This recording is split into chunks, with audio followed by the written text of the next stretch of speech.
여러분, 방금 구청에서 이혼 도장 찍고 나온 전 남편이 1분도 안 돼서 다른 여자한테 프러포즈하는 거 상상이나 해보셨어요? 전 오늘 바로 그걸 제 눈으로 봤습니다. 구청 앞에서 손에 이혼 서류를 꽉 쥔 채 서 있었어요. 햇살이 어찌나 뜨거운지 종이가 금방이라도 타들어갈 것 같았죠. 방금 전까지 제 남편이었던 그 남자. 박지훈은 이혼 절차가 끝나자마자 스마트폰을 보며 입이 귀에 걸려 있더군요. 그 웃음 숨길 생각도 안 하더라고요. 전 그저 지긋지긋한 저와 이혼해서 저렇게 기쁜가 보다 생각했어요. 그런데 몇 걸음 떼지도 않았는데 제 스마트폰이 카톡 하고 울리는 겁니다. 같이 아는 친구가 보낸 캡처 사진이었어요. 야, 내 전 남편 이거 무슨 뜻이야? 이혼하자마자 청혼을 해. 사진을 클릭하는 순간 피가 머리 꼭대기까지 솟구치는 기분이었어요. 박지훈의 인스타그램 스토리였습니다. 아주 멋지게 인테리어된 강남의 고급 아파트 사진이었죠. 거실에는 사람 키만한 붉은 장미 다발이 놓여 있었고요. 사진 위에는 이런 문구가 쓰여 있었어요. 유나야, 20억짜리 우리 집 준비됐어. 나랑 결혼해줘. 저 집, 제가 알아요. 2주 전, 박지훈이 회사에서 중요한 고객을 접대해야 한다며 고급 아파트를 단기 임대해야 한다고 했거든요. 그땐 아무 생각 없이 그러라고 했죠. 이제야 알겠더군요. 고객 접대용이 아니라 그의 내연녀 이뮤나를 위한 신혼집이었던 겁니다. 그 이뮤나라는 인플루언서, 저도 본 적 있어요. 지난번 박지훈 회사 연말 파티 때였죠. 등이 훤히 파인 드레스를 입고 나타나 박지훈의 팔짱을 꼭 끼고는 제게 와인잔을 건네며 이렇게 말했었죠. 언니는 정말 복 받으셨어요. 지훈 오빠가 언니한테 정말 잘하잖아요. 지금 생각하니 그 말 속에 숨겨진 가시들이 온몸을 찔러대는 것 같았어요. 저는 스마트폰을 쥔 손에 힘을 줬어요. 손가락 마디가 하얗게 질릴 정도였지만 그 자리에서 폭발하진 않았습니다. 전 더 이상 감정에 휘둘려 울고불고 매달리는 그런 사람이 아니었으니까요. 그가 바람 피운다는 사실을 알게 된 순간부터 전 김민준 변호사를 찾아가 모든 재산을 정리했어요. 박지훈이 매일같이 주머니에 넣고 다니며 자기 능력으로 얻은 것이라 자랑하던 VVIP 블랙카드 12장, 전부 제가 결혼 전 아버지께서 남겨주신 유산으로 개설한 카드였죠. 결혼 후에 남편 기 좀 살려주자는 생각에 쓰라고 줬을 뿐인데 그 모든 카드의 관리 권한은 제 스마트폰 앱에 있었어요. 저는 조용히 은행 앱을 열어 VVIP 카드 관리 메뉴로 들어갔습니다. 햇빛 때문에 화면이 눈부셨지만 눈을 가늘게 뜨고 계좌 동결 버튼을 찾았어요. 그리고 첫 번째 카드부터 마지막 카드까지 하나하나 차례대로 눌렀습니다. 12개의 카드가 모두 정지되는 데는 1분도 채 걸리지 않았죠. 모든 조치를 끝내고 스마트폰을 가방에 넣는데 박지훈이 다가와 능글맞게 제 어깨를 툭툭 치더군요. 정인아, 우리 부부였던 정이 있으니 앞으로도 잘 지내자. 너무 슬퍼하지 말고 혹시 힘든 일 있으면 언제든 연락해. 그 위선적인 얼굴을 보며 속으로는 냉소를 머금었지만 겉으로는 아무렇지 않은 척 말했어요. 그래, 앞으로 너도 힘든 일 있으면 연락해. 나도 도와줄게. 그는 제 말의 진짜 의미를 알아채지 못했는지 웃으며 고개를 끄덕이더군요. 그래, 그럼 다행이고. 난 급한 일이 있어서 먼저 가볼게. 말 끝나기 무섭게 길가에 세워둔 차로 달려가는 박지훈. 조수석에서는 이뮤나가 몸을 기울여 그에게 무언가 속삭이고 있었고 그는 아주 활짝 웃고 있었죠. 저는 그들의 차가 멀어지는 것을 가만히 지켜봤어요. 손에 쥔 이혼 서류가 바스러질 듯 구겨졌죠. 옆을 지나가던 아주머니 한 분이 저를 보고 걱정스럽게 물었어요. 세댁, 괜찮아? 이혼하고 나면 다들 그래. 시간이 약이야. 저는 애써 웃으며 대답했어요. 괜찮아요. 어머님. 그냥 햇볕이 좀 뜨거워서요. 하지만 제 머릿속은 이미 다음 계획으로 가득 차 있었습니다. 박지훈은 분명 이뮤나를 데리고 제가 방금 정지시킨 그 카드로 사치를 부리러 가겠죠. 카드가 긁히지 않을 때 그 여자의 표정이 어떨지, 박지훈은 또 어떻게 수습할지 정말 기대되더군요. 가방에서 아버지가 물려주신 나전 칠기함을 꺼냈어요. 그 안에는 12장 블랙카드의 개설 증명서, 원본과 제 소유의 모든 보석 감정서가 들어있었죠. 함을 열어 맨 위에 있는 카드 개설 증명서를 만져봤습니다. 개설 날짜는 우리가 결혼하기 1년 전으로 선명하게 찍혀 있었고 은행 직인도 뚜렷했어요. 햇살이 함 안의 서류들을 비추자 제 마음은 놀랍도록 차분해졌습니다. 내 돈으로 내 언녀와 결혼하겠다고? 내 카드로 부자인 척 행세하겠다고? 그렇게는 안 되지. 이혼 도장이 마르기도 전에 청혼을 했겠다. 그렇다면 나도 아주 특별한 선물을 준비해줘야지. 구름 위를 걷는 기분에서 땅바닥으로 곤두박질 치는 게 어떤 건지 똑똑히 맛보게 해줄게. 나전 칠기함을 다시 가방에 넣고 제 차로 향했습니다. 차문을 여는 순간 박지훈의 인스타그램이 또 업데이트됐더군요. 이번엔 이뮤나와 명품 매장 앞에서 찍은 사진이었습니다. 문구는 이랬어요. 내 공주님 선물 사주는 날, 카드는 무제한으로 긁어. 저는 그 피드를 보며 피식 웃고는 차에 시동을 걸었습니다. 박지훈, 진짜 쇼는 지금부터 시작이야. 제가 어디에 있었는지 아세요? 바로 그들이 들어간 명품 매장 건너편 카페였습니다. 시원한 아이스 아메리카노를 시켜놓고 컵에 맺힌 물방울을 보며 빨대로 천천히 적고 있었죠. 제 시선은 길 건너 통유리 창 안에 두 사람에게 고정되어 있었어요. 박지훈과 이뮤나, 둘은 마치 자기 집 안방을 거닐 듯 명품 매장 안을 활보하고 있었죠. 이뮤나는 반짝이는 슬립 드레스를 입고 손바닥만 한 미니백을 든 채 박지훈 뒤를 졸졸 따라다녔어요. 그녀의 눈은 진열장 안의 가방에 완전히 고정되어 있었습니다. 그녀는 먼저 검은색 악어 가죽 가방 앞에 멈춰서서 손으로 쓱 만져보더군요. 목소리는 아주 교태롭게 변해서 말했죠. 지훈 오빠, 이 가방 너무 예쁘다. 내 친구도 지난주에 샀는데 들기만 해도 분위기가 확 산대. 박지훈은 곧바로 가슴을 쫙 펴며 거들먹거렸습니다. 마음에 들어? 그럼 사야지. 그게 뭐라고. 우리 유나가 원하는 건 오빠가 다 사줄게. 이 카드 한도 무제한이야. 그는 말하며 바지 주머니에 든 블랙카드를 툭툭 쳤어요. 누가 볼세라 아주 안달이 난 사람처럼. 저는 건너편에서 그 모습을 보며 실소를 금치 못했습니다.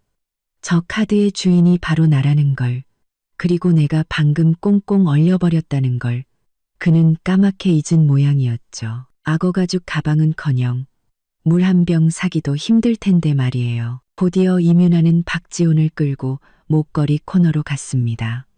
로즈골드 체인에 자잘한 다이아몬드가 밝힌 목걸이 2개를 골랐더군요. 하나에 1,000만 원이 넘으니 2개면 2천만 원이 훌쩍 넘는 금액이었죠.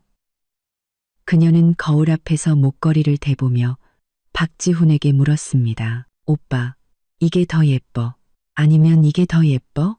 박지훈은 그녀의 목에 시선을 고정한 채 느끼한 목소리로 말했죠. 둘 다 예뻐.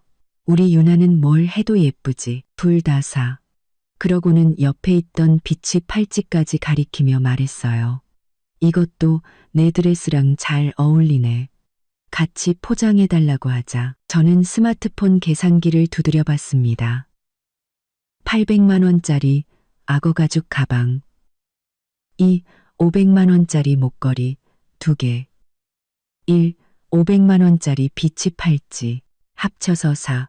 800만 원. 거의 5천만 원에 육박하는 금액이었죠. 박지훈의 저 대범함. 모르는 사람이 보면 정말 수천억대 자산가인 줄 알겠어요. 하지만 저 돈은 전부 내 돈, 그것도 내가 이미 막아버린 한도에서 나오는 돈이라는 걸 그는 꿈에도 모르겠죠. 한 20분쯤 지났을까요? 그들은 드디어 쇼핑을 마치고 의기양양하게 계산대로 향했습니다. 박지훈은 이뮤나의 허리를 감싸 안고 점원에게 말했죠. 이거 전부 포장해 주시고 카드로 계산할게요. 검은색 정장을 입은 젊은 점원은 환하게 웃으며 카드 단말기를 내밀었습니다. 손님, 총 금액은 4. 800만 원입니다. 어떤 카드로 결제하시겠어요? 박지훈은 아주 멋지게 바지 주머니에서 블랙카드를 꺼내 탁 하고 계산대 위에 올려놓았습니다. 그 동작이 어찌나 거만하던지 이걸로 해주세요. 좀 서둘러 주시고요. 저희 바빠서.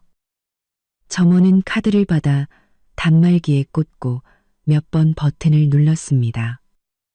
그러다 갑자기 얼굴에 미소가 싹 가셨죠. 그녀는 고개를 들어 박지훈을 보며 말했습니다. 손님, 죄송하지만 카드 결제가 거부되었습니다. 혹시 비밀번호를 잘못 누르신 건 아닐까요? 박지훈의 얼굴도 굳어졌습니다. 그럴 리가요. 비밀번호 맞는데.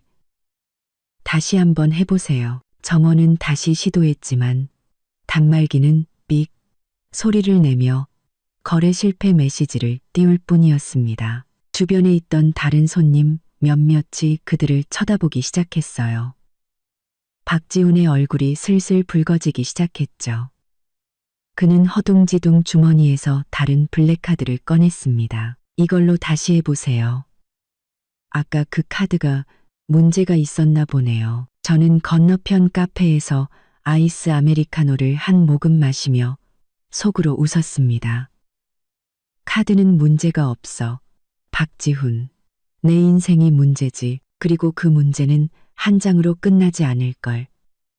12장 전부 다 문제일 테니까. 점원은 두 번째 카드를 받았지만 결과는 마찬가지로 거래 실패였습니다. 박지훈의 이마에서는 식은땀이 흐르기 시작했어요. 그는 세 번째, 네 번째 카드를 연달아 꺼냈습니다. 바지 주머니, 재킷 안주머니를 다 뒤져 12장의 블랙카드를 전부 꺼내 계산대 위에 늘어놓았죠. 하지만 결과는 모두 똑같았습니다. 거래 실패. 주변 손님들은 쇼핑을 멈추고 완전히 그들을 구경하고 있었어요. 심지어 수군거리는 소리까지 들렸죠. 저 사람, 아까 인스타에 20억짜리 집으로 프러포즈한다고 올린 그 사람 아니야? 어머, 웬일이야. 카드 한 장도 안 긁히네. 혹시 사기꾼 아냐? 어린 여자애 데리고 와서 허세 부리다가 망신당하네. 이뮤나의 얼굴은 새하얗게 질려 있었습니다. 아까의 의기양양한 모습은 온데간데 없었죠. 그녀는 박지훈의 팔을 잡아 끌며 속삭였습니다. 지훈 오빠, 우리 그냥 다음에 사면 안 될까? 나 갑자기 급한 일이 생각나서 먼저 가봐야 할 것 같아. 그녀는 박지훈의 대답도 듣지 않고 방금 손에 들었던 목걸이를 계산대 위에 던지듯 내려놓고는 하이힐 소리를 내며 뛰쳐나갔습니다. 아까는 그렇게 마음에 들어하던 미니백도 챙기지 않은 채로요. 박지훈은 도망치듯 사라지는 이뮤나의 뒷모습과 계산대 위의 블랙카드들, 그리고 주변 사람들의 비웃음 섞인 시선을 번갈아 보더니 얼굴이 돼지간처럼 시뻘개졌습니다. 그는 카드 한 장을 집어들고 점원에게 소리쳤습니다. 당신 일부러 이러는 거지. 이 카드가 결제가 안 될 리가 없잖아. 지난주에도 몇 천만 원 긁었다고. 점원도 기분이 상했는지 카드 단말기를 박지훈 쪽으로 돌려 보여주며 차갑게 말했습니다. 손님, 직접 보세요. 화면에 카드 소유주 요청으로 정지됨이라고 나옵니다. 기계나 비밀번호 문제가 아니에요. 못 믿으시겠으면 이 카드 소유주분께 직접 연락해서 계좌가 정지된 건지 확인해 보시죠. 카드 소유주 요청으로 정지됨. 박지훈은 그 문구를 보고 잠시 멍하니 서 있더니 갑자기 무언가 생각난 듯 눈을 동그랗게 떴습니다. 그는 반사적으로 창밖을 휙 돌아봤고 저는 재빨리 고개를 숙여 커피를 마시는 척했습니다. 분명 제가 카드를 정지시켰다는 걸 눈치챘을 겁니다. 몇 초 후 제가 다시 고개를 들었을 때 박지훈은 계산대 위에 블랙카드들을 허둥지둥 긁어모아 주머니에 쑤셔넣고 있었습니다. 그는 고개를 푹 숙인 채 빠른 걸음으로 매장을 빠져나갔고 입구에서 들어오던 다른 손님과 부딪힐 뻔했지만 사과 한마디 없이 도망치듯 사라졌습니다. 점원들은 그의 뒷모습을 보며 옆 동료와 무언가 속삭이더니 결국 웃음을 터뜨리고 말았죠. 저는 마지막 남은 아이스 아메리카노를 쭉 들이켰습니다. 속이 다 시원해지는 기분이었어요. 박지훈, 허세 부리는 거 좋아했지? 내 카드로 내 연녀 환심 사는 거 즐거웠니? 이제 알겠어? 내 허락 없이는 넌 가방 하나 살 능력도 안 되는 사람이라는 걸. 저는 스마트폰을 들어 김 변호사님께 메시지를 보냈습니다. 1단계 성공. 명품 매장에서 카드 12장 전부 정지. 망신 제대로 당하고 내 연녀는 도망갔어요. 곧바로 답장이 왔습니다. 잘했습니다. 이제 증거를 잘 보관하세요. 분명히 따지러 찾아올 겁니다. 그때는 말싸움하지 말고 증거로만 이야기하면 됩니다. 저는 카페를 나와 차가운 공기를 마셨습니다. 햇살은 여전히 따가웠지만 제 마음은 오히려 시원했죠. 이건 시작에 불과해. 그가 내게 준 상처, 그가 내게서 빼앗으려 했던 모든 것들, 나는 하나도 빠짐없이 몇 배로 돌려받을 겁니다. 제가 카페에서 가져온 컵을 씻어 막 물기를 닦아내고 있을 때였습니다. 현관문에서 쿵쿵쿵 하고 문이 부서져라 두드리는 소리가 들렸습니다. 행주를 쥔 채로 현관으로 다가가 렌즈를 통해 밖을 보니 역시나 박지훈이었습니다.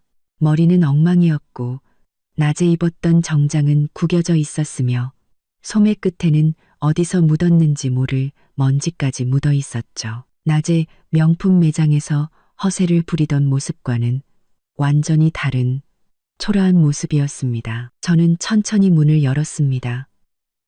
하지만 그를 안으로 들이지는 않고 문에 기댄 채 물었죠. 이 밤중에 무슨 일이야? 그는 제 말이 끝나기도 전에 저를 밀치고 집 안으로 난입했습니다. 구둣발이 제가 막 닦아놓은 바닥에 어지러운 자국을 남겼죠. 그는 거실 테이블로 직진하더니 손에 든 블랙카드들을 촤르륵 소리를 내며 던져버렸습니다. 카드 몇 장이 바닥으로 떨어졌죠. 서정인, 너 도대체 무슨 꿍꿍이야? 그는 저를 손가락질하며 소리쳤습니다. 얼굴은 시뻘겋게 달아올라 있었죠. 나랑 이혼했으면 끝이지. 왜 내 카드를 정지시켜? 부부였던 정이 있으면 이따위로 뒤통수를 치면 안 되는 거 아니야? 저는 문을 닫고 소파에 앉아 물 한 잔을 따랐습니다. 천천히 물을 한 모금 마신 뒤에야 그를 쳐다보며 말했죠. 내 카드라고? 박지훈, 양심에 손을 얹고 말해봐. 저 카드 중에 내 것이 단 한 장이라도 있어? 그는 잠시 말문이 막혔지만 이내 목에 핏대를 세우며 우겼습니다. 어째서 내 카드가 아니야. 내가 3년 동안 썼어. 내 사업 거래처 사람들 모두 이 카드가 내 카드인 줄 안다고. 근데 네가 갑자기 정지시켜버리면 내가 사람들 얼굴을 어떻게 봐. 내 체면은 뭐가 되냐고. 체면? 저는 자리에서 일어나 서재로 향했습니다. 서재 가장 아래 칸에 넣어둔 나전 칠기함을 꺼내 거실 테이블 위에 쿵 소리가 나게 올려놓았죠. 뚜껑을 열자 그 안에는 서류들이 가지런히 정리되어 있었습니다. 맨 위에는 12장 블랙카드의 개설 증명서가 있었죠. 모든 서류에는 선명한 은행 직인이 찍혀 있었습니다.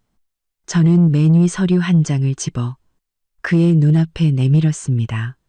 똑똑히 봐. 이 카드 개설 날짜. 우리가 결혼하기 1년 전 8월 16일이야. 개설자. 서정인. 연동된 계좌는 아버지가 나한테 물려주신 내 개인 자산 계좌고. 이제 말해봐. 이게 어떻게 내 카드가 되는 거지? 그는 증명서를 쳐다보며 시선을 피했습니다. 주먹을 꽉 쥐더군요. 그래, 네가 결혼 전에 만든 카드라고 치자. 하지만 결혼하고 나서 내가 이 카드로 얼마나 많은 사업을 성사시켰는데. 공은 없어도 노력은 있잖아. 내 카드가 아니더라도. 네가 이렇게 말 한마디 없이 정지시키는 건 너무한 거 아니야? 노력? 저는 다른 서류를 꺼내 보였습니다. 그 카드의 상세 이용 내역이었죠. 이 카드로 이윤아한테 가방 3개, 팔찌 2개 사줬네. 합쳐서 3천만 원이 넘네. 이게 회사 일 때문에 쓴 거라고? 그리고 이건 지난달 네가 그 여자한테 청혼한 20억짜리 아파트 계약금 2억 원. 나한테는 고객 접대용으로 빌린다고 했지. 박지훈, 넌 내 돈으로 내 언녀한테 신혼집 사주면서 이제 와서 나한테 노력을 운운하는 거야? 그의 얼굴은 붉어졌다가 하얘졌다가 다시 파랗게 변했습니다. 입을 몇 번 달싹였지만 아무 말도 하지 못했죠. 저는 12장의 개설 증명서를 모두 테이블 위에 펼쳐놓았습니다. 이 카드들 내가 처음 너한테 쓰라고 줬던 건 네가 내 남편이니까 거래처 사람들 앞에서 기죽지 말라고 체면 세워주려고 했던 거야. 저는 증명서들을 손가락으로 가리키며 차갑게 말했습니다. 내 돈으로 내 언녀 먹여 살리고 우리 집도 아닌 곳에 돈 쓰라고 준 게 아니라고. 이제 우린 이혼했고 내 물건은 내가 회수하는 게 당연해. 내 카드를 내가 정지시키는데 무슨 문제라도 있어? 그는 테이블 위에 가득한 증명서들을 보더니 풍선에 바람 빠지듯 소파에 주저앉았습니다. 머리를 쥐어뜯으며 중얼거리더군요. 그럼 난 이제 어떻게? 거래처에 대금도 지불해야 하고 윤아한테도. 네가 어떡하든 나랑 상관없는 일이지. 저는 증명서들을 다시 나전 칠기함에 차곡차곡 정리했습니다. 내 연녀한테 돈 쓸 때, 20억짜리 집 계약할 때, 이런 날이 올 거라고는 생각 못했어. 내 돈으로 부자인 척 허세 부릴 때, 그 돈이 원래 내 것이 아니라는 생각은 안 해봤냐고. 그가 갑자기 고개를 들었습니다. 핏발선 눈으로 제 팔을 붙잡았죠. 정인아, 내가 잘못했어. 제발 카드 한 장만, 딱 한 장만이라도 풀어줘. 거래처 대금만 해결하게 해줘. 안 그러면 나 정말 부도나. 이 위기만 넘기면 네가 썼던 돈 전부 다 갚을게. 응? 제발. 저는 그의 손을 강하게 뿌리쳤습니다. 팔뚝에 붉은 손자국이 남았죠. 박지훈, 꿈깨. 네가 바람 피웠을 때, 이윤아랑 인스타그램에 자랑질할 때, 그때 잘못했다고 생각했어야지. 이제 와서 매달려도 소용없어. 그는 제가 마음을 돌리지 않을 거라는 걸 깨달았는지 갑자기 자리에서 일어나 테이블 위에 블랙카드들을 주머니에 쑤셔 넣었습니다. 증오 가득한 눈으로 저를 노려보며 말했죠. 서정인, 너 두고 봐. 이대로 안 끝나. 그는 말을 마치고 현관으로 향해 쾅 소리가 나게 문을 닫고 나가버렸습니다. 그 소리에 복도 센서 등이 번쩍 켜졌죠. 저는 창가로 다가가 그가 비틀거리며 아파트 단지를 빠져나가 택시를 잡아타는 모습을 지켜봤습니다. 품에 안은 나전 칠기함에 단단한 감촉이 오히려 저를 안심시켰죠. 그가 이대로 포기하지 않을 거라는 건 잘 알고 있었습니다. 그리고 다음 차례는 분명 자기 아들이라면 껌뻑 죽는 그의 어머니 최경자 여사일 겁니다. 다음 날 아침 9시 제가 나전 칠기함에 있던 보석 감정서들을 정리하고 있을 때 현관에서 조심스러운 노크 소리가 들렸습니다. 박지훈처럼 문을 부술 듯 두드리는 소리가 아니라 망설임이 느껴지는 소리였죠. 렌즈로 밖을 보니 역시나 전 시어머니 최경자 여사였습니다. 손에는 빨간 천가방을 들고 있었고 그 안에는 사과 몇 개가 보였습니다. 작년에 제가 사드린 남색 재킷을 입고 계셨는데 너무 많이 빨아서 색이 바래 보였습니다. 머리는 기름을 발라 단정하게 빗어 넘긴 것이 단단히 준비하고 온 모양새였죠. 문을 열자 그녀는 금세 환한 미소를 지으며 손에 든 천 가방을 제게 내밀었습니다. 정인아, 이거 내가 아침 시장에서 막 따온 싱싱한 사과야. 너랑 지훈이 이혼했다는 소리 듣고 마음이 안 좋을까봐 한번 와봤다. 저는 그 가방을 받지 않고 그녀가 들어올 수 있도록 몸을 비켜주었습니다. 괜찮아요, 어머님. 집에 과일 많아요. 들어와서 앉으세요. 그녀는 어색하게 가방을 든 채 거실로 들어와 소파에 앉았습니다. 집안을 훑어보던 그녀의 시선이 테이블 위에 나전칠기함에 잠시 머물렀다가 이내 다른 곳으로 향했죠. 그녀는 손을 비비며 입을 열었습니다. 정인아, 어제 지훈이한테 들었다. 네가 카드를 전부 정지시켰다며. 무슨 오해가 있는 거 아니니? 우리 지훈이가 가끔 철없이 굴긴 해도 너한테는 잘했잖니. 내 생일 때도 목걸이 사주러 데려가고 그랬잖아. 저는 그녀 앞에 따뜻한 물 한 잔을 놓아주며 맞은편에 앉았습니다. 오해 아니에요. 어머님, 카드 제가 정지시킨 거 맞아요. 하지만 그 카드들은 전부 제 혼전 재산으로 만든 거예요. 제 카드를 제가 정지시키는데 무슨 문제가 있겠어요? 그녀는 물컵을 들었지만 마시지는 않고 손으로 컵을 감싼 채 부드러운 목소리로 말했습니다. 정인아, 네가 현명한 아이라는 거 내가 잘 안다. 우리 지훈이 지금 회사 일이 많이 힘들어. 거래처에 돈도 보내야 하고 네가 카드를 막아버리면 걔가 밖에서 어떻게 일을 하겠니? 남자는 체면이 중요한데 네가 이렇게 해버리면 거래처 사람들 앞에서 얼굴도 못 들고 다니지 않겠어? 저는 테이블 아래에서 미리 준비해둔 카드 이용 내역서를 꺼내 그녀 앞에 놓았습니다. 어머님, 이거 한번 보세요. 박지훈 씨가 제 카드로 쓴 내역이에요. 이뮤나라는 여자한테 가방 사주는데 3천만 원, 신혼집 산다고 2억 원. 이건 거래처 접대비가 아니잖아요. 정말 회사 일 때문에 쓴 거라면 제가 왜 막았겠어요. 하지만 제 돈으로 내연녀를 먹여 살리는 데 쓰는데 제가 왜 계속 카드를 쓰게 둬야 하죠? 최경자 여사는 이용 내역서를 힐끗 보더니 재빨리 시선을 돌렸습니다. 그리고는 목소리가 조금 딱딱해졌죠. 그건 지훈이가 잠시 정신이 나가서 그런 거지. 젊은 애들이 다 그렇지. 뭐 실수할 수도 있는 거 아니냐. 네가 전며느리로서 지훈이 얼굴 봐서가 아니라 내 얼굴을 봐서라도 카드 한 장만이라도 풀어주면 안 되겠니? 회사 일만 해결하고 나면 나중에 꼭 갚을 거야. 걱정 마라. 어머님 얼굴을 봐서요.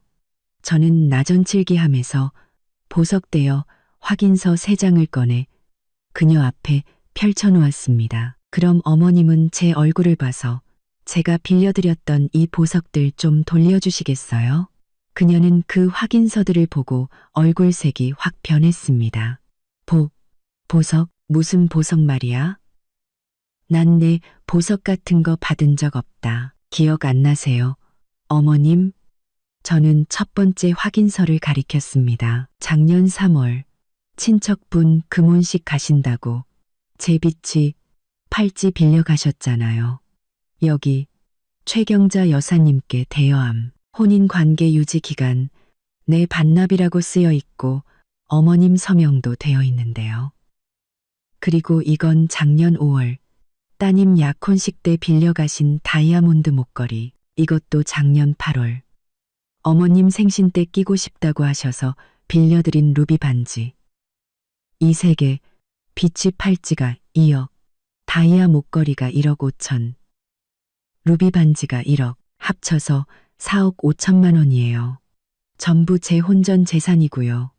이제 저희 이혼했으니 돌려주셔야죠. 그녀의 얼굴은 하얘졌다가 붉어지기를 반복했습니다. 결국 작은 목소리로 변명하더군요. 난 그게 네가 나한테 선물로 준 건 줄 알았지. 그리고 내가 몇 번 차고 다녀서 흠집도 좀 났는데 어떻게 돌려줘. 어머님, 제가 빌려드릴 때 분명히 선물이 아니라 대여라고 말씀드렸고 어머님도 확인서에 직접 서명하셨어요. 흠집은 괜찮아요. 제가 수리하면 되니까 일단 물건부터 돌려주세요. 만약 못 돌려주시겠다면 김 변호사님 통해서 법적으로 해결할 수밖에 없어요. 법원까지 가면 서로 얼굴 붉히고 좋을 거 없잖아요. 그녀는 벌떡 일어나며 소리쳤습니다. 뭐, 날 고소하겠다고? 서정인, 네가 어떻게 이렇게 독할 수가 있어. 내가 너 감기 걸렸을 때 생강차도 끓여주고 그랬는데 어머님께서 저를 챙겨주신 거 감사하게 생각해요. 그래서 저도 어머님께 재킷도 사드리고 순금 팔찌도 해드렸잖아요.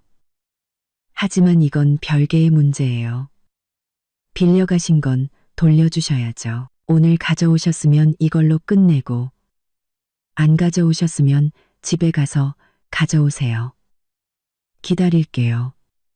하지만 박지훈 씨 카드 풀어줄 생각은 전혀 없으니 그렇게 하세요. 그녀는 제 단호한 태도에 더 이상 말을 잇지 못하고 소파에 놓아두었던 천 가방을 들고 일어섰습니다. 알았다. 집에 가서 찾아보마. 하지만 정인아, 너 이렇게 인정머리 없이 굴면 나중에 동네 사람들한테 손가락질 받는다. 저는 제 것을 되찾으려는 것뿐이에요. 남들이 뭐라고 하든 상관없어요. 저는 그녀를 현관까지 배웅했습니다. 그녀는 황급히 걸어갔고 그 뒷모습은 한없이 초라해 보였죠. 문을 닫고 저는 보석 대여 확인서들을 다시 나전 칠기함에 넣었습니다. 최경자 여사가 순순히 보석을 돌려주지 않을 거라는 건 예상하고 있었습니다. 분명 박지훈과 상의해서 또 다른 핑계를 대거나 아예 배째라는 식으로 나올 수도 있겠죠.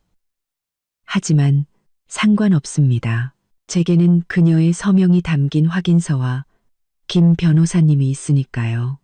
어떤 수를 쓰든 저는 반드시 제 것을 되찾을 겁니다. 그렇게 앉아 있는데 모르는 번호로 전화가 걸려왔습니다. 받아보니 아주 교태 넘치는 목소리가 들렸죠. 여보세요? 서정인 씨 맞죠? 저 임윤아예요. 전화기 너머로 들려오는 임윤아의 목소리는 마치 제가 그녀에게 몇 억은 빚진 사람인 양 아주 뻔뻔하고 기세등등했습니다. 서정인 씨 너무 이기적인 거 아니에요? 지훈 오빠랑 이혼까지 했으면서 왜 그 블랙 카드들을 꽉 쥐고 있어요?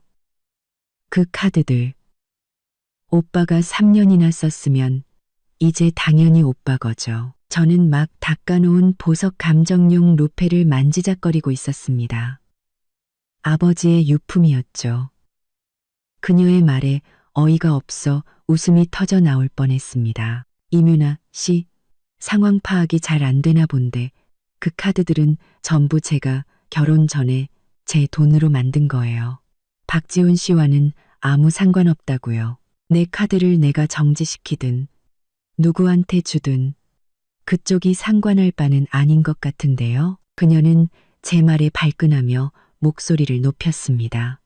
그런 건 모르겠고 이제 지훈 오빠가 사랑하는 사람은 나고 앞으로 평생 함께할 사람도 나예요. 그럼 그 카드들도 당연히 내가 써야 하는 거 아니에요? 어차피 그쪽은 이제 쓸모도 없는데 그냥 곱게 넘겨주면 어디 덧나나? 괜히 쪼잔하게 굴지 말고 대인배인 척이라도 좀 해요. 더 이상 말 섞을 가치도 없다고 판단했습니다. 내가 쓸모가 있든 없든 그쪽이 신경 쓸 일 아니고요. 돈 쓰고 싶으면 박지훈 씨한테 벌어오라고 하세요. 나 귀찮게 하지 말고. 저는 그대로 전화를 끊어버렸습니다. 루페를 함에 넣기도 전에 스마트폰이 다시 울렸습니다. 이뮤나에게서 카톡 메시지가 와 있었죠. 연달아 3개나. 첫 번째. 서정인. 사람 좋은 말로 할 때 알아들어. 지훈 오빠가 그랬어. 지금 이 위기만 넘기면 그 카드들 다 되찾아올 거라고. 그때 가서 울고불고 매달리진 않아. 두 번째. 나 지훈 오빠랑 곧 결혼할 거야. 오빠가 사준 20억짜리 아파트가 우리 신혼집이라고. 당신은 이제 지훈 오빠 인생에서 아웃이야. 다시는 엮일 생각 마. 세 번째는 더 가관이었습니다. 박지훈이 사준 목걸이를 하고 찍은 셀카 사진과 함께 이런 글을 보냈더군요. 이거 지훈 오빠가 사준 거야. 앞으로 오빠 돈은 다 내 돈이야. 부러워해도 소용없어. 아줌마. 저는 그녀가 보낸 메시지들을 보고 실소를 터뜨렸습니다. 그녀의 인스타그램에 들어가 보니 아까 삭제했던 청혼 스토리도 다시 올라와 있었고 새로운 영상까지 추가되어 있었습니다. 바로 그 20억짜리 아파트에서 찍은 영상이었죠. 영상 속에서 그녀는 박지훈의 블랙카드를 손에 들고 흔들며 말했습니다. 앞으로 이 카드는 제 마음대로 긁어도 된대요. 우리 지훈 오빠 최고. 저는 냉소하며 스마트폰을 들었습니다. 그녀와의 카톡 대화 내용, 통화 녹음 파일 미리 자동 녹음 설정을 해두었죠. 그리고 그녀의 인스타그램 게시물들을 모두 캡처했습니다. 그리고 제 인스타그램에 글을 올렸죠. 카드가 누구 건지, 아파트 계약금은 누가 냈는지도 모르면서 남의 물건을 자기 것인 양 자랑하는 사람이 있네요. 마음대로 긁기 전에 민법 공부부터 하고 오시길. 특히 혼전 재산 귀속 부분이요. 더는 웃음거리 되지 마시고요. 저는 그녀의 계정을 태그하고 캡처한 사진들을 모자이크 없이 그대로 올렸습니다. 제 인스타그램에는 보석업계 지인들과 박지훈의 사업 파트너들도 꽤 있었죠. 그들은 모두 저 카드들이 원래 제 것이라는 사실을 알고 있었습니다. 게시물을 올리자마자 댓글이 폭주하기 시작했습니다. 보석 디자이너인 친구가 댓글을 달았죠. 저 인플루언서 뇌가 없나? 정인이 카드가 언제부터 박지훈 카드가 됐지? 작년에도 박지훈이 정인이 카드로 나한테 목걸이 사가면서 중요한 사람한테 선물할 거라고 했는데 그게 저 여자였구나. 박지훈과 거래했던 한 사업가도 댓글을 남겼습니다. 어쩐지 박 대표가 갑자기 씀씀이가 커졌다 했더니 전부 사모님 돈이었군요. 저랑 계약할 때도 카드 마음대로 긁으라며 허세를 부렸는데 지금 생각하니 정말 우습네요. 더 재미있는 건 이뮤나의 팔로워 몇몇도 제 게시물을 봤다는 겁니다. 언니, 이거 진짜예요? 유나님 남자친구가 재벌이라고 하더니 전부 전 부인 돈이었어요? 헐, 유나님 보고 진짜 신데렐라인 줄 알고 부러워했는데 다 거짓말이었네. 대박. 이뮤나는 댓글들을 봤는지 몇 분 만에 인스타그램 게시물을 모두 삭제했습니다. 그리고 제게 개인적으로 메시지를 보냈죠. 서정인, 너 미쳤어. 일부러 나 망신 주려고 이러는 거지? 내가 지훈 오빠랑 잘 되는 게 그렇게 배 아파? 저는 그녀와 말싸움하는 대신 그 메시지까지 캡처해서 새로운 게시물을 올렸습니다. 거짓말이 들통나니 반성은커녕 적반하장이네요. 제 상식을 파괴하는 분이시네. 앞으로 연락하면 바로 차단합니다. 그리고는 곧바로 그녀를 차단해버렸죠. 모든 일을 끝내고 저는 다시 보석 감정 도구들을 정리하기 시작했습니다. 창문으로 들어온 햇살이 루페에 반사되어 반짝였습니다. 제 마음은 아주 평온했죠. 이민아는 박지훈만 믿으면 평생 호의호식할 줄 알았겠지만 그녀가 자랑하던 모든 것은 사실 제가 잠시 빌려준 것에 불과했습니다. 이제 제가 그것들을 되찾아왔을 뿐이죠. 그때 김 변호사님에게서 메시지가 왔습니다. 인스타그램 봤습니다. 아주 잘 대처하셨어요. 하지만 박지훈이 이 일로 이성을 잃고 다른 재산을 빼돌리려 할 수도 있습니다. 특히 전에 말씀하셨던 고서와 2점 잘 지켜보셔야 합니다. 메시지를 보는 순간 정신이 번쩍 들었습니다. 맞다. 박지훈의 사무실에 제가 결혼 전에 수집했던 고서와 2점이 걸려 있었죠. 아버지께서 남겨주신 유품으로 시가 10억 원이 넘는 작품들이었습니다. 아직 회수하지 못했는데 저는 김 변호사님께 바로 답장을 보냈습니다. 알겠습니다. 변호사님, 지금 바로 회사 쪽에 연락해서 그림이 제자리에 있는지 확인해 보겠습니다. 저는 곧바로 박지훈 회사 직원 중 저와 안면이 있던 사람에게 메시지를 보냈습니다. 안녕하세요. 혹시 박 대표님, 사무실에 걸려있던 그림 2점 아직 그대로 있나요? 얼마 지나지 않아 답장이 왔습니다. 사모님, 아직 모르셨어요? 대표님이 어제 그 그림들 떼서 어디론가 보냈어요. 경매장에 내놓는다고 하시던데요. 급하게 돈이 필요하다고 하시면서 심장이 쿵 내려앉았습니다. 역시 김 변호사님 말이 맞았어요. 박지훈이 제 그림을 팔아 돈을 챙기려 하고 있었습니다. 저는 그 직원에게 감사를 표하고 곧바로 김 변호사님께 전화를 걸어 이 사실을 알렸습니다. 진정하세요. 서정인 씨, 제가 지금 바로 경매장 측에 연락하겠습니다. 그림 소유 증명서 가지고 30분 뒤에 경매장 앞에서 만나죠. 저는 나전 칠기하면서 고서와 소유 증명서를 꺼내 가방에 챙겼습니다. 아버지께서 생전에 공인된 기관에서 받아두신 것으로 서정인 혼전 개인 소장품이라는 문구와 아버지의 서명, 기관의 직인이 선명하게 찍혀 있었습니다. 차키를 들고 경매장으로 향하는 길에 아까 그 직원에게 박지훈이 어느 경매장과 접촉했는지 물었고 다행히 금방 답을 얻을 수 있었습니다. 대표님이 오늘 오전 10시에 가서 위탁 계약을 맺기로 했다고 들었어요. 시계를 보니 9시 30분. 아직 늦지 않았습니다. 경매장 앞에 도착하니 김 변호사님이 이미 저를 기다리고 있었습니다. 증명서는 가져오셨죠? 제가 담당자와 통화했습니다. 아직 박지훈 씨는 도착하지 않았다고 하니 먼저 들어가서 이야기하죠. 안경을 쓴 중년의 경매 담당자는 저희를 보자마자 자리에서 일어났습니다. 김 변호사님, 서 여사님, 어서 오십시오. 방금 변호사님께 들었습니다만 그 고서와 2점이 정말 서 여사님의 혼전 재산이 맞습니까? 저는 가방에서 소유 증명서를 꺼내 그에게 건넸습니다. 보시다시피 제 결혼 2년 전에 취득한 것으로 되어 있습니다. 박지훈 씨는 제게 보관만 부탁받았을 뿐 제 동의 없이 판매하려는 것은 명백한 횡령입니다. 담당자는 증명서를 꼼꼼히 살피고는 고개를 끄덕였습니다.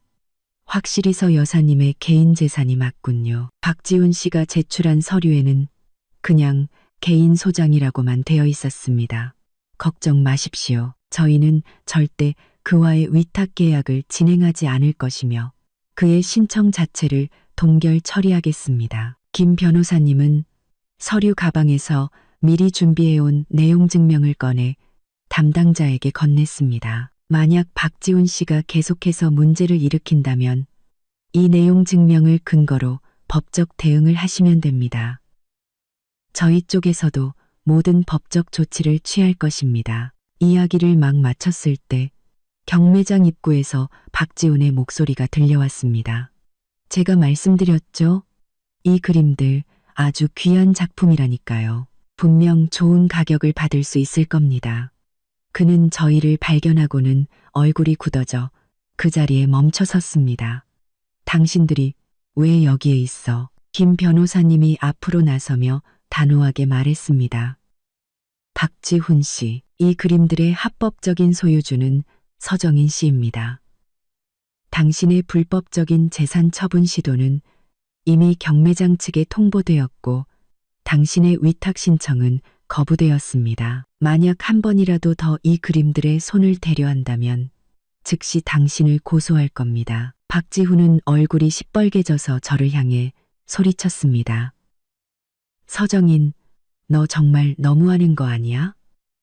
지금 내가 얼마나 힘든 상황인지 뻔히 알면서 텅도로 간구리 청도르 탕도로 강구로 그리 지금 내가 얼마나 힘든 상황인지 그냥 좀 빌려주는 셈 치면 어디 덧나냐고.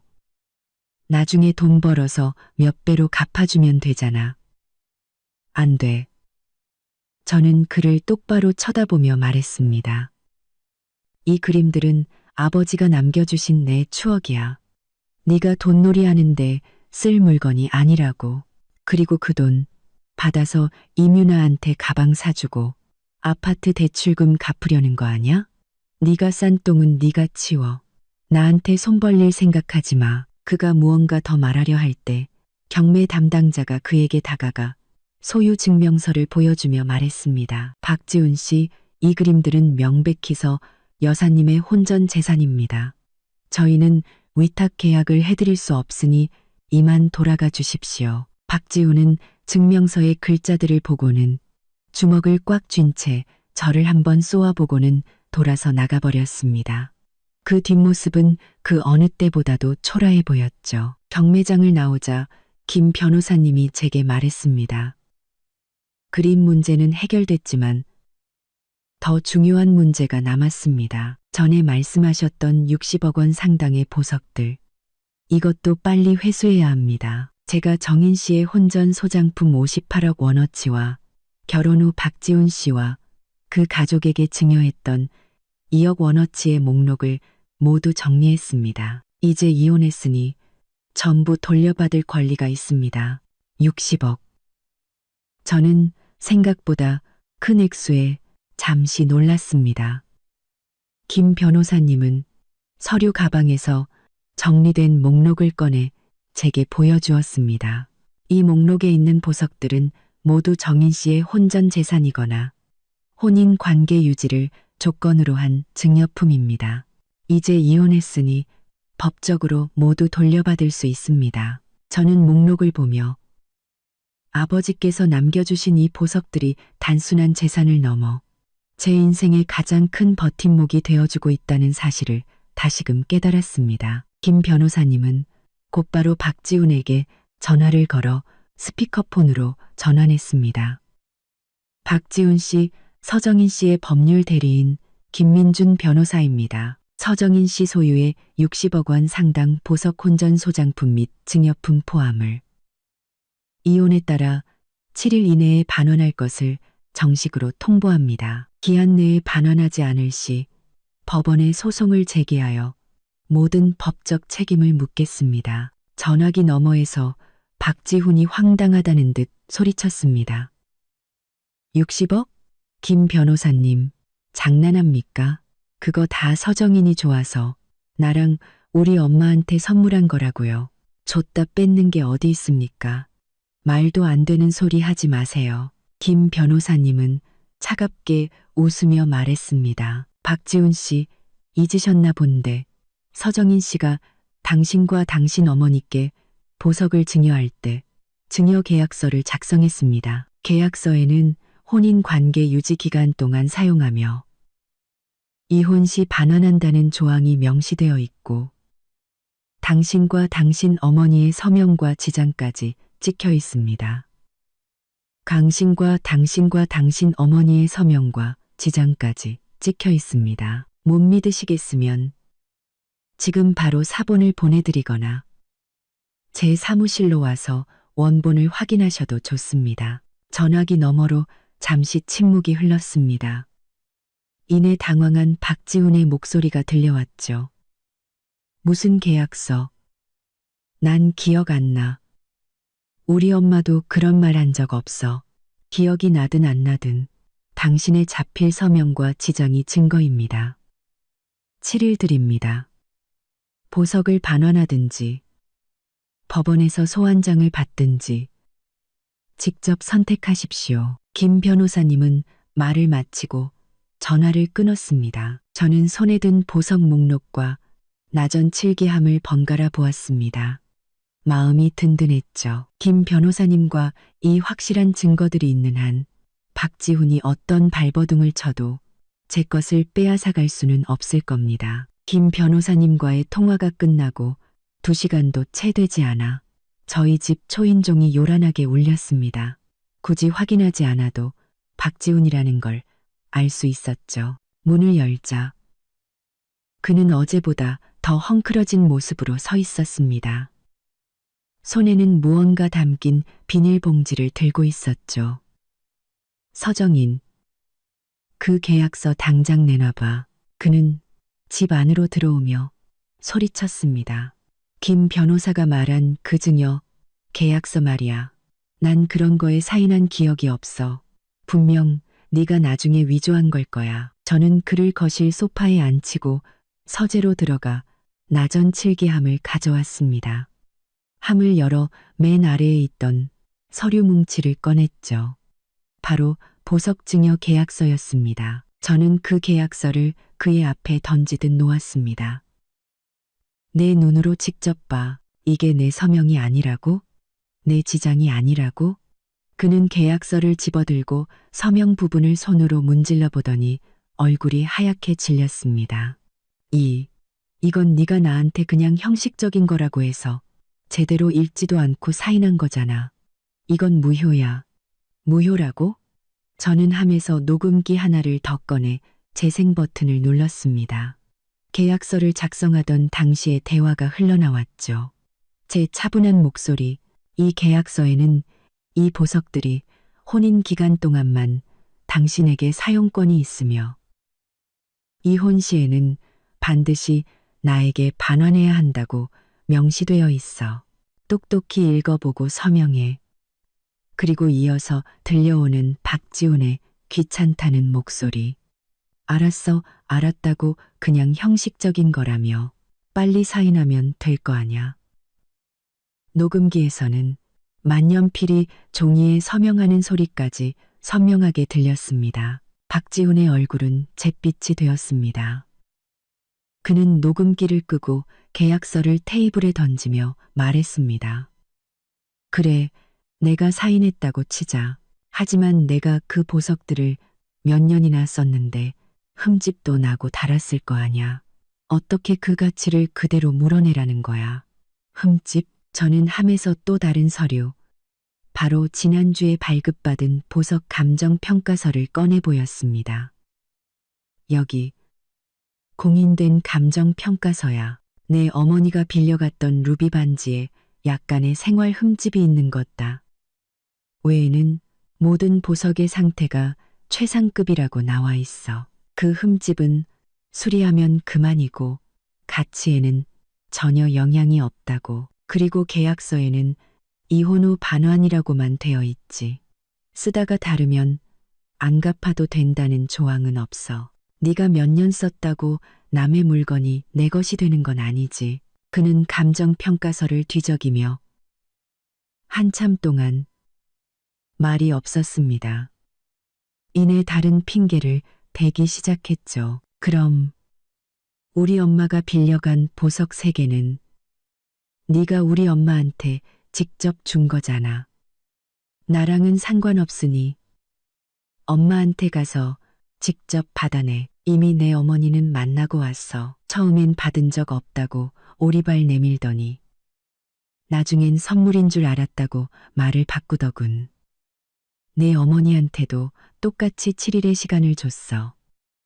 안 돌려주면 똑같이 고소할 거야. 박지훈은 소파에 완전히 무너져 내렸습니다.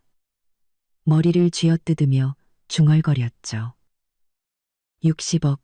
내가 그 돈이 어디 있어서 너한테 갚아. 그 아파트 계약금도 내 카드로 긁은 거고 은행에서는 매달 대출금 갚으라고 독촉 전화가 오는데 저는 그 모습을 보며 어떤 동정심도 느끼지 못했습니다. 그가 제 보석을 마치 자기 것인 양거래처에 자랑할 때 아버지가 남겨주신 비치 팔찌를 이윤아에게 생일 선물로 건넸을 때 이런 날이 올 거라고는 상상도 못했겠죠. 내게 돈이 있든 없든 내 알바 아니야.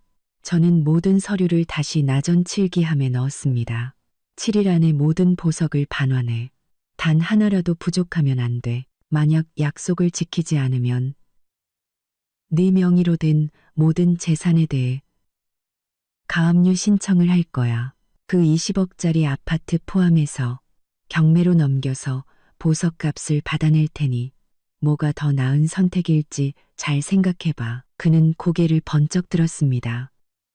너 정말 이렇게까지 해야겠어?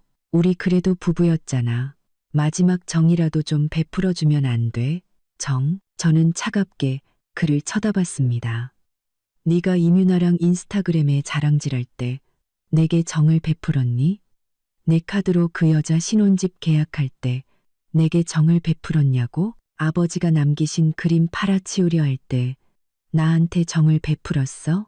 박지훈, 내가 너한테 여지를 안 주는 게 아니야. 네가 네 스스로 모든 길을 막아버린 거지. 그는 더 이상 아무 말도 하지 않았습니다. 소파에 앉아 얼굴색만 바꾸고 있었죠. 한 10분쯤 지났을까. 그는 자리에서 일어나 재킷을 챙겨 입고 현관으로 향했습니다. 문 앞에서 잠시 멈춰 서더니 아주 작은 목소리로 말했죠. 7일 노력해 볼게. 그리고는 조용히 문을 열고 나갔습니다. 예전처럼 문을 쾅 닫는 소리는 들리지 않았죠. 아마 정말로 기가 죽은 모양입니다. 저는 바닥에 남은 그의 구두 자국을 걸레로 닦아냈습니다. 박지훈이 순순히 보석을 돌려주지 않을 거라는 건 잘 알고 있었습니다. 그는 분명 최경자 여사와 머리를 맞대고 어떻게든 보석을 빼돌려 현금화하려 할 겁니다. 저는 김 변호사님께 메시지를 보냈습니다. 박지훈이 다녀갔습니다. 증거를 보고는 아무 말 못했지만 순순히 보석을 내놓을 것 같지는 않아요. 보석을 빼돌리지 못하게 감시해야 할 것 같습니다. 김 변호사님은 곧바로 답장했습니다. 이미 사람을 붙여두었습니다. 만약 그가 보석을 팔려고 시도하면 거래처에서 즉시 우리에게 연락이 올 겁니다. 그리고 은행에도 연락해 두었으니 그 아파트 대출금을 갚지 못할 경우 다른 사람에게 명의를 넘기기 전에 우리에게 먼저 통보가 올 겁니다. 저는 서재로 돌아가 나전 칠기함을 다시 제자리에 넣고 잠갔습니다. 창문으로 들어오는 햇살을 보며 마음을 다잡았죠. 박지훈이 어떤 수를 쓰든 저에게는 증거와 김 변호사님이 있습니다. 제 보석은 단 하나도 그에게 빼앗기지 않을 겁니다. 박지훈이 경매장에서 망신을 당한 후 며칠은 조용히 지낼 줄 알았습니다. 하지만 그는 제 생각보다 훨씬 더 빨리 자멸의 길을 택하더군요. 오후 3시쯤 제가 작업실에서 보석 감정 도구들을 정리하고 있을 때였습니다. 박지훈 회사에 다니던 그 직원에게서 다급한 메시지가 왔습니다. 짧은 영상과 함께였죠. 사모님, 대표님이 이상한 사람들을 불러서 그림을 옮기고 있어요. 친구한테 잠시 맡기는 거라고 하는데 아무래도 수상해요. 영상 속에는 검은 점퍼를 입은 남자 3명이 제 고서와 2점을 흰색 봉고차에 싣고 있었습니다. 박지훈은 옆에서 안절부절 못하며 그들을 지휘하고 있었죠. 심장이 쿵 내려앉았습니다. 저는 즉시 김 변호사님께 전화를 걸었습니다. 10분이면 도착합니다. 절대 먼저 행동하지 마시고 저를 기다리세요.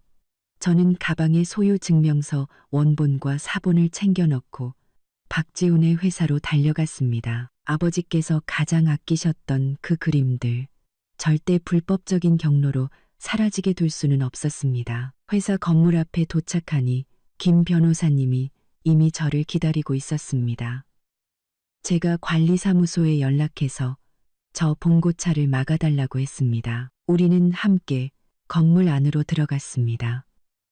안내데스크 직원은 저를 보고 당황하며 막아섰지만 저는 아랑곳하지 않고 박지훈의 사무실로 향했습니다. 사무실 문을 열자 저는 분노로 온몸이 떨렸습니다. 아버지께서 가장 사랑하셨던 추산도가 낡은 종이통에 아무렇게나 말려 들어가 있었고 다른 남자는 벽에 걸린 송악도를 떼어내고 있었습니다. 박지훈은 옆에서 돈이 든 것으로 보이는 두툼한 봉투를 쥐고 있었죠. 멈춰. 제 외침에 모두의 동작이 멈췄습니다. 박지훈은 저를 보고 사색이 되었습니다. 서정인, 네가 왜 여기 있어? 여긴 내 회사고. 이건 내 물건이야. 네가 상관할 바 아니라고. 내 물건? 저는 가방에서 소유 증명서를 꺼내 그 남자들에게 보여주었습니다. 똑똑히 보세요. 이 그림들의 합법적인 소유주는 저 서정인입니다. 이 증명서가 그 증거고요. 이 사람은 지금 여러분을 속이고 제 재산을 훔치려 하고 있는 겁니다. 험상궂게 생긴 남자가 증명서를 받아 들고는 박지훈을 쳐다봤습니다. 박 사장님, 이거 얘기가 다르지 않습니까? 남의 물건인 줄 알았으면 저희는 손도 안 댔습니다. 박지훈은 그에게 매달리며 속삭였습니다. 저거 다 가짜예요. 제가 돈 2배, 아니 3배로 드릴 테니 제발 그림만 옮겨주세요. 그때 사무실 문을 열고 김 변호사님이 들어왔습니다. 그는 손에 든 내용 증명을 그 남자에게 건넸습니다. 이 그림들을 불법적으로 처분하는 데 가담할 경우 여러분도 공범으로 고소될 것이며 최소 5억 원의 손해배상 책임을 져야 할 겁니다. 그 돈을 감당할 수 있을지 잘 생각해 보시죠. 남자는 내용 증명을 훑어보더니 얼굴이 하얗게 질렸습니다. 그는 증명서를 제게 돌려주고는 박지훈에게 말했습니다. 박 사장님, 이 일은 저희가 못하겠습니다. 다른 사람 알아보시죠. 그는 동료들에게 손짓했고 그들은 계약금도 받지 않은 채 사무실을 빠져나갔습니다. 혼자 남은 박지훈은 이성을 잃고 제게 달려들었습니다. 서정인, 이 그림들 내가 3년이나 내 사무실에 걸어뒀어. 이제 내 거라고. 네가 뭔데 팔지 못하게 막는 거야. 김 변호사님이 그의 앞을 막아서며 단호하게 말했습니다. 박지훈 씨, 폭력까지 행사할 생각입니까? 지금 당신은 이미 횡령죄를 저질렀습니다. 여기서 폭행죄까지 추가하고 싶지 않다면 얌전히 있는 게 좋을 겁니다. 박지훈은 그 자리에 주저앉아 절망적으로 소리쳤습니다. 내 회사는 망해가고 은행에서는 대출금 갚으라고 매일같이 전화가 온다고. 이 그림이라도 팔지 않으면 난 끝이야. 제발 나 좀 살려주면 안 돼? 살려달라고? 저는 그림 액자를 어루만지며 말했습니다. 네가 아버지 그림을 네 회사 장식품으로 쓰면서 거래처 사람들한테 네 집안 가보라고 거짓말할 때 내 생각은 해봤어?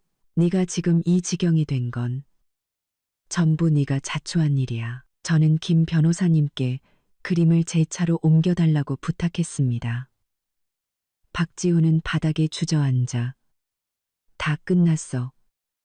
덜하며 중얼거릴 뿐이었습니다. 차에 그림을 싣고 저는 박지훈의 회사를 돌아봤습니다.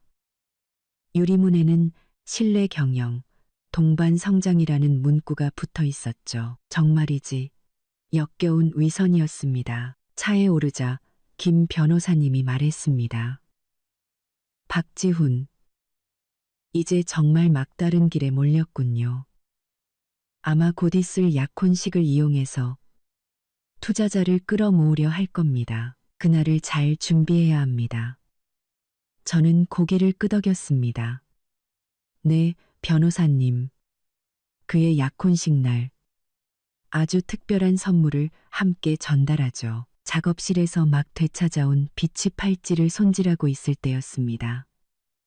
현관에서 다급한 노크 소리가 들렸고 문을 열자 전 시어머니가 엉망인 행색으로 서 있었습니다. 그녀는 저를 보자마자 부통 소리를 내며 무릎을 꿇었습니다.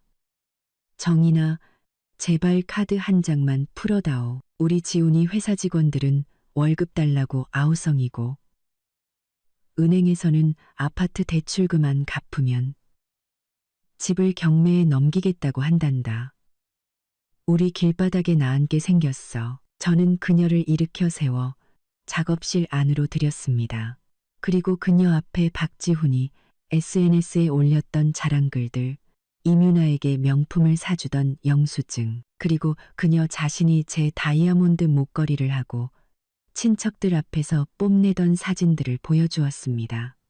어머님, 저를 동정하기 전에 이걸 먼저 보세요. 제 돈으로 이렇게 사치를 부릴 때는 이런 날이 올 거라고는 생각 못 하셨어요? 그녀는 사진들을 보며 아무 말도 하지 못했습니다. 이내 울음을 터뜨리며 말했죠. 그 보석들, 지훈이가 이미 다 팔아치웠다. 다이아 목걸이는 전당포에 맡기고 빛이 팔찌는 그 못된 년한테 줘버렸다고. 저는 이미 예상했던 일이라 놀라지도 않았습니다. 그건 어머님과 박지훈 씨가 해결할 문제예요. 제게는 보석을 돌려주시거나 법의 심판을 받거나 둘 중 하나뿐입니다. 카드 절대 풀어주지 않을 거예요. 그녀는 결국 아무 소득 없이 눈물을 훔치며 돌아갔습니다.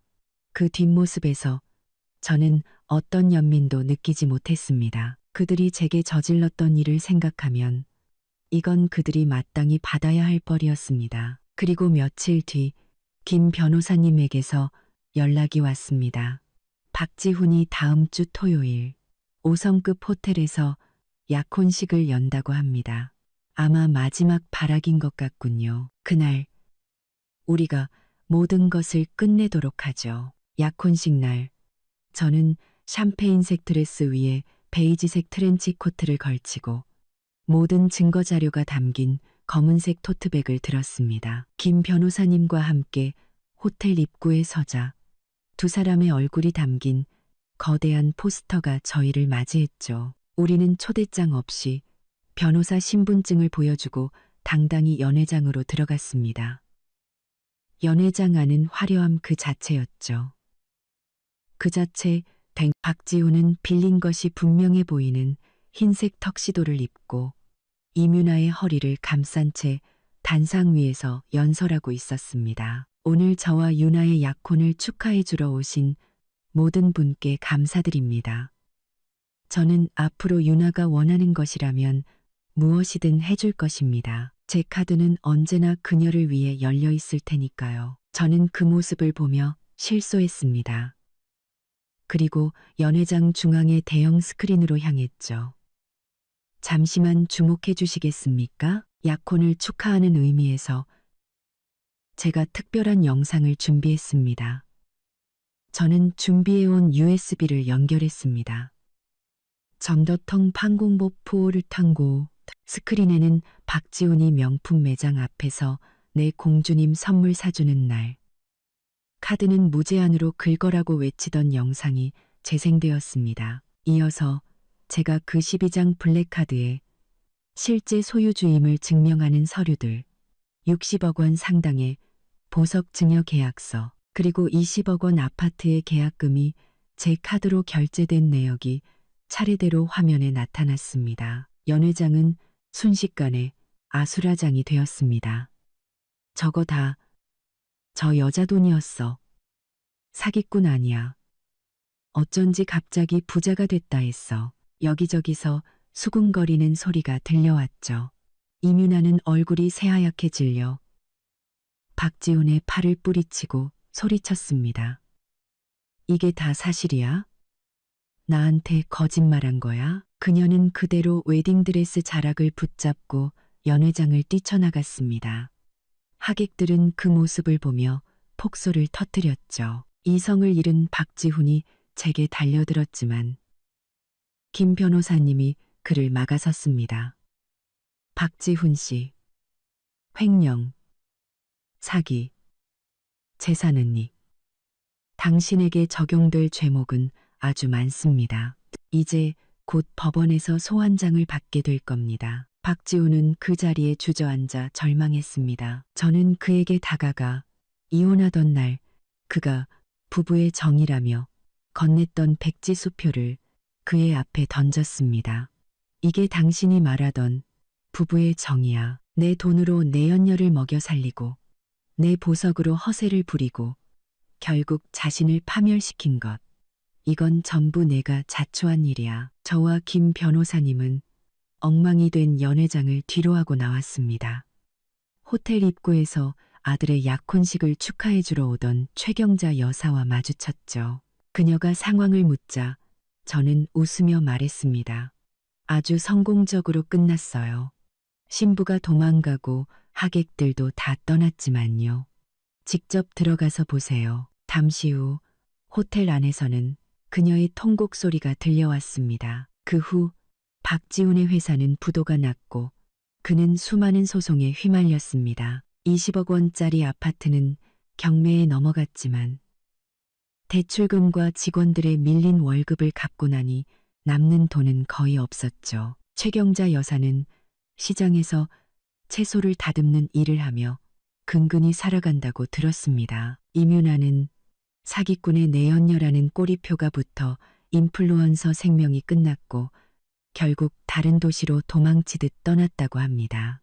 저는 제 삶을 되찾았습니다. 아버지께서 남겨주신 보석 중 일부를 여성 자립을 돕는 재단에 기부했고 제 작업실에서는 저처럼 상처받은 여성들을 위한 재산 보호 법률 강의를 열고 있습니다. 많은 여성들이 찾아와 자신의 권리를 배우고 스스로 일어서는 법을 익히고 있죠. 오늘도 작업실 창문으로 따스한 햇살이 쏟아져 들어옵니다. 진열장에 놓인 보석들이 그 빛을 받아 찬란하게 빛나고 있죠. 그런 보석들이 그 빛을 받아 찬란하게 빛나고 있죠. 저는 아버지께서 남겨주신 나전 칠기함을 어루만지며 생각합니다. 진정한 버팀목은 다른 사람이 아닌 바로 나 자신이어야 한다는 것을, 자신의 것을 당당히 지키고 스스로의 힘으로 살아가는 것, 그것이야말로 가장 멋지고 가장 단단한 삶의 방식이라는 것을요.